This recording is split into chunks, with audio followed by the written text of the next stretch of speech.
Buenas chavales, pues mira, vamos a seguir con la clase de recuperación 4. Esta es muy sencilla, es simplemente implementar dos clases que tienen como atributos elementos de las clases que ya hemos construido antes. Entonces, en este caso lo que vamos a suponer es que tenemos una empresa de fabricación de bombillas y en esa empresa pues vamos a llevar un inventario, ¿vale? De todas las bombillas que se están creando. Entonces, el primer ejercicio consistiría precisamente en desarrollar parte de ese inventario. Ese inventario va a estar formado por líneas de inventario y en cada una de esas líneas vamos a guardar información sobre las bombillas que se crearon, qué día se crearon y la cantidad que se produjeron ese día. Vale, entonces, si vemos aquí en el enunciado, pues básicamente lo que nos cuenta la primera clase que tenemos que hacer es eso. Vamos a crear una clase que se va a llamar línea inventario, que va a tener registrado los datos de el tipo de bombilla que se ha fabricado, que se ha producido, la fecha en la que se realizó esa producción, en la que se fabricó esas bombillas, la cantidad, que es el último atributo que vemos aquí en pantalla, y el código de lote, que va a ser un atributo que se va a autogenerar. ¿Vale? En el código de lote nosotros lo que vamos a guardar va a ser la fecha en la que se fabricó esas bombillas y el tipo de bombilla que se fabricó. Por ejemplo, como tenéis aquí en la pantalla, si estamos creando bombillas LED que tienen casquillo E27, y eso se hizo el día 5 del 10 de 2018, pues utilizando las fechas como se suelen utilizar en informática, al revés, poniendo primero año, luego el mes y luego el día. A continuación ponemos el tipo de bombilla y su casquillo y de esa manera podemos definir ya el lote. De forma que el lote 20181005 LED E27 está indicando que ese día se produjeron bombillas LED de tipo con casquillo, perdón, E27. Bueno, pues vamos a ver cómo quedaría esto en el código. Bueno, pues mirad, amplío un poquito para que lo veáis mejor.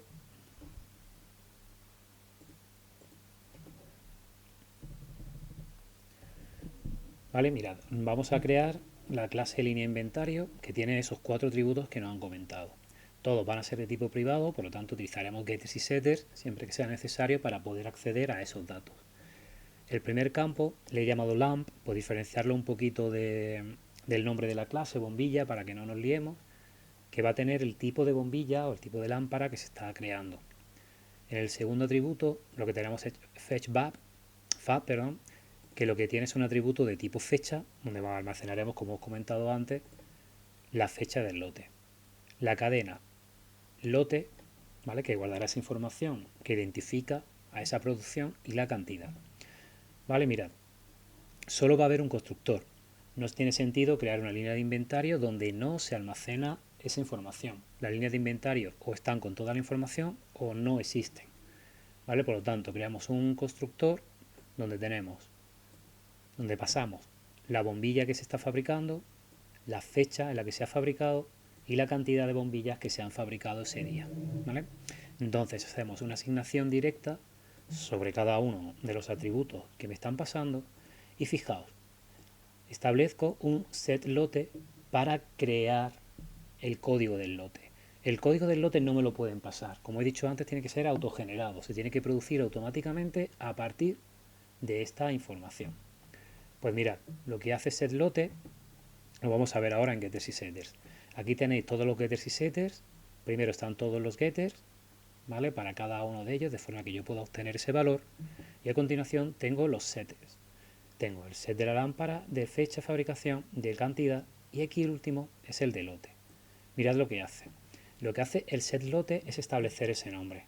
Empiezo generando una cadena vacía simplemente por asegurarme de que se va a trabajar con cadenas vacías.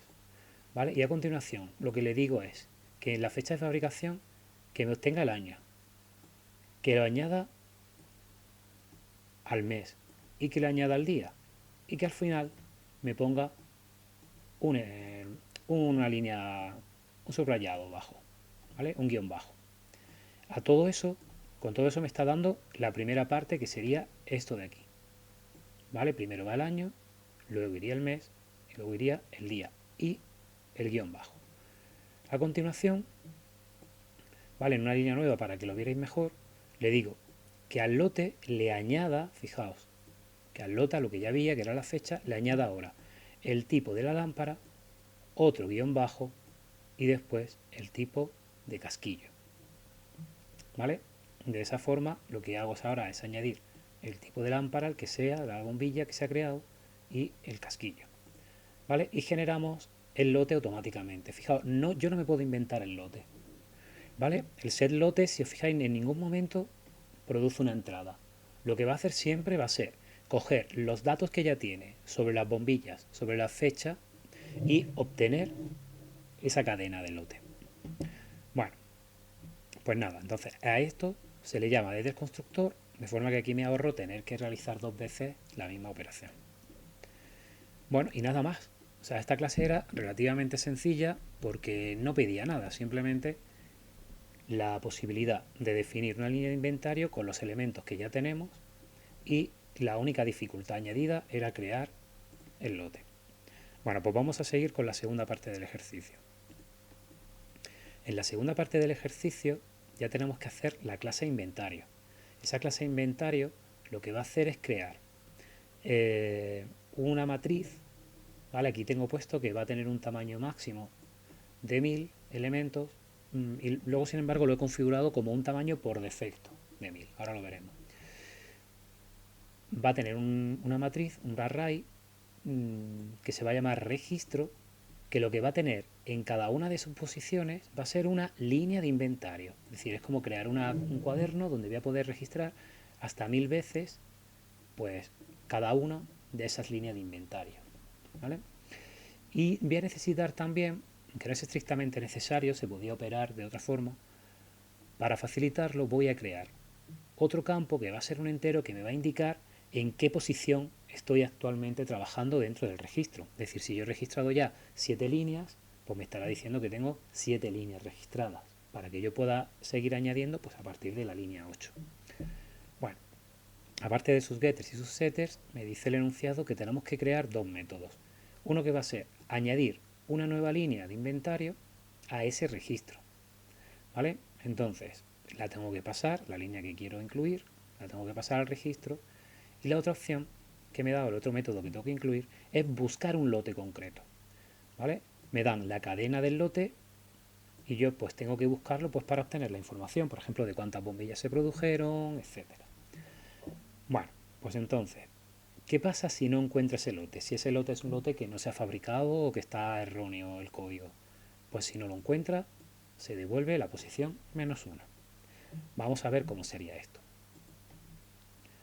Me vengo aquí a inventario y fijaos, voy a subir un poquito el tamaño. Aquí en inventario lo primero que hago es crear los atributos.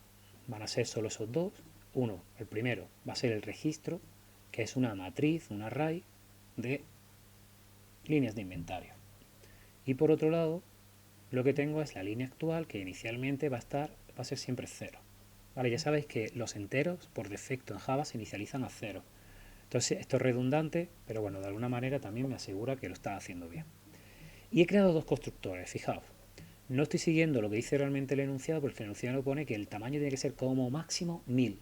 Es decir, que yo tendría que haber hecho aquí una comprobación de si el tamaño es mayor que 1000, entonces no se puede crear el registro. Pero bueno, si no pongo nada, lo que estoy haciendo es crear uno de tamaño 1000 y en el caso de que me pasen un tamaño, pues lo creo de ese tamaño. Mucho cuidado con los arrays demasiado grandes en Java porque hace que vaya muy lento el código. Lo digo para cuando empecéis a hacer pruebas. Pues nada, ahí tengo los dos constructores y ahora vamos a seguir. Fijaos, tengo aquí una anotación en la que os indico que no tiene sentido que esta clase tenga getters ni setters, ¿vale? Porque los campos dentro del registro no deberían ser modificados aleatoriamente. Entonces, para eso lo que vamos a hacer es crear métodos concretos que me permitan modificarlos adecuadamente. Bueno, pues mira, si me vengo aquí a los métodos específicos, el primero va a ser el de añadir una nueva línea al inventario. Entonces, me pasan una nueva línea por parámetros y ahora lo que voy a comprobar es si tengo espacio en el registro. Entonces, si la línea actual en la que estoy trabajando es más pequeña que la longitud del registro, quiere decir que tengo espacio. Por lo tanto, almaceno en esa línea, en la última línea actual, la que me han pasado por parámetro e incremento en 1 esa línea actual para saber que ahora tengo que trabajar en la siguiente. ¿Qué pasa si la línea actual sobrepasa el registro? Quiere decir que ya he rellenado el registro. ¿Vale? Pues aquí lo que vamos a hacer es, en lugar de mostrar un mensaje por pantalla, lanzamos una excepción y decimos simplemente que ya no queda espacio en el registro. ¿Vale? Realmente este código era muy sencillito, simplemente añadir una nueva línea dentro de la matriz. El otro método que nos piden es el de busca lote. Para buscar lote, lo único que necesitamos es el lote que tenemos que buscar, que es una cadena de texto, como ya sabéis. Pues hacemos un for, ¿vale? De forma, o incluso un while, como vosotros queráis, de forma que vaya recorriendo cada uno de los registros y vaya comprobando el lote. Entonces, para cada uno de los registros obtengo su lote, ¿vale? Y si es igual al lote que me han pasado por parámetro, entonces devuelvo esta i en la que estoy actualmente, porque esa es la posición donde está el registro. Es decir, es la línea dentro del registro en la que están todos esos datos. Si cuando yo termine el for no ha entrado nunca en este if, eso quiere decir que ese lote no existe, que no lo ha encontrado. Y si no lo ha encontrado, entonces devolvemos -1. ¿Vale? Entonces, ¿qué voy a tener aquí en este entero? ¿Qué devuelve por parámetro? Pues la posición donde se encuentra el lote, o si es -1, una indicación de que ese lote no existe dentro del registro. Bueno, pues esos son los dos métodos que se pedían en el ejercicio. Pero yo he añadido uno más, que lo he puesto aquí, que lo que voy a hacer es decir que me devuelva una línea de inventario para poder trabajar correctamente con ella sin necesidad de estar trabajando con todo el registro. Entonces, una vez que tengo la posición, imaginad que yo te quería buscar un lote, ¿vale? Utilizo este método para buscar un lote concreto. Eso me devuelve la posición. Pues una vez que tengo la posición donde está registrado ese lote, he creado un get, ¿vale? Por eso no lo he metido en métodos específicos. He creado un get en el que le paso esa posición que me ha devuelto y me devuelve, ¿vale? Una línea de inventario. ¿Qué es lo único que compruebo? Pues mira, lo único que compruebo es que la posición que me han dado sea mayor que 0 y sea menor que la línea actual. Es decir, si yo actualmente estoy trabajando en la línea 7, quiere decir que en la línea 7 todavía no hay nada, y si todavía no hay nada, entonces yo tengo que trabajar entre la 0 y la 6. Y me estoy dando cuenta de que esto tendría que ser igual a 0, porque la línea 0 también existe. Entonces, compruebo simplemente que esa línea existe y si existe, la devuelvo. ¿Veis? Hago un return de la línea post del registro, ¿vale? Y lo devuelvo como línea inventario. En el caso de que esa posición no exista, lanzo una excepción donde indico que esa línea no existe en el registro. ¿Vale? Y ya está. Eso es todo lo que había que hacer. Este ejercicio era mucho más básico. La idea era ver un poquito cómo trabajáis ya usando clases, como se ve aquí, clases que ya hemos creado nosotros mismos, como bombilla y fecha, y cómo operáis con ellas dentro de otras clases. Pues nada, lo ideal ahora es que hagáis un main y que trabajéis, creéis un registro, creéis unas cuantas líneas de inventario, las introduzcáis en el registro y veáis que todo va funcionando correctamente. Lo dejamos aquí, estar pendientes del ejercicio 5 que va a estar más relacionado con herencia y yo creo que ya con esto casi terminamos las clases de recuperación. Venga chavales, hasta luego.